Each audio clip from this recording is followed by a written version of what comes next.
سورہ نازعات کی آیت نمبر 15 سے 26 تک کی تلاوت، ترجمہ اور تفسیر قرآن صراط الجنان سماعت فرمائیں گے۔ بسم اللہ الرحمن الرحیم، اللہ کے نام سے شروع جو نہایت مہربان رحمت والا ہے۔ هل أتاك حديث موسى إذ ناداه ربه بالواد المقدس طوى اذهب إلى فرعون إنه طغى فقل هل لك إلى أن تزكى وأهديك إلى ربك فتخشى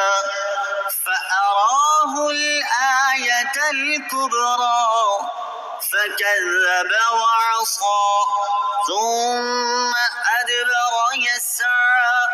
فحشر فنادى فقال أنا ربكم الأعلى فأخذه الله نكال الآخرة والأولى إن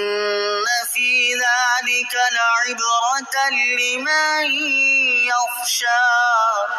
ترجمہ، کیا تمہیں موسیٰ کی خبر آئی جب اسے اس کے رب نے پاک جنگل طوا میں ندا فرمایا کہ فرعون کے پاس جا، بے شک وہ سرکش ہو گیا ہے، اس سے کہہ کیا تجھے اس بات کی طرف کوئی رغبت ہے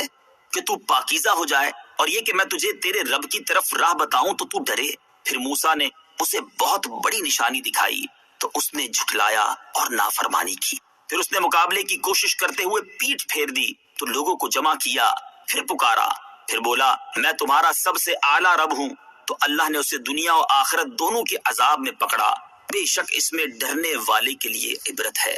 هل اتاك حدیث موسیٰ،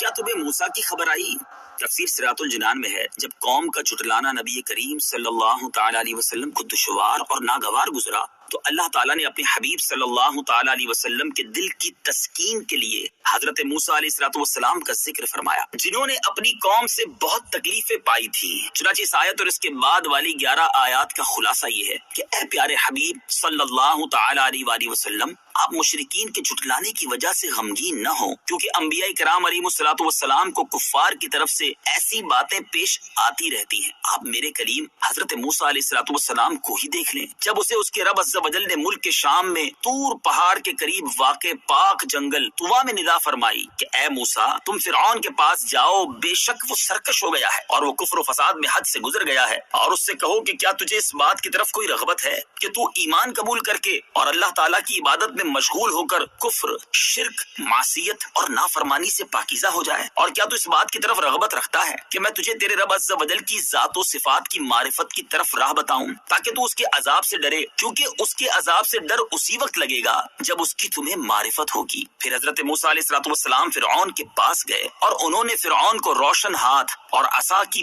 بہت بڑی نشانی دکھائی تو اس نے حضرت موسیٰ علیہ السلام کو جھٹلایا اور اللہ تعالیٰ کی نافرمانی کی اور اس نشانی کو جادو کہنے لگا۔ پھر اس نے مقابلے اور فساد انگیزی کی کوشش کرتے ہوئے ایمان قبول کرنے سے منہ موڑ دیا اور اس نے جادوگروں کو اور اپنے لشکروں کو جمع کیا۔ جب وہ جمع ہو گئے تو فرعون نے انہیں پکارا اور ان سے کہا میں تمہارا سب سے اعلیٰ رب ہوں، میرے اوپر اور کوئی رب نہیں۔ تو اللہ تعالیٰ نے اسے دنیا و آخرت دونوں کے عذاب میں اس طرح پکڑا کہ دنیا میں اسے غرق کر دیا اور آخرت میں جہنم میں داخل فرمائے گا۔ بے شک فرعون کے ساتھ جو کچھ ہوا اس میں اللہ تعالیٰ سے ڈرنے والوں کے لیے عبرت ہے۔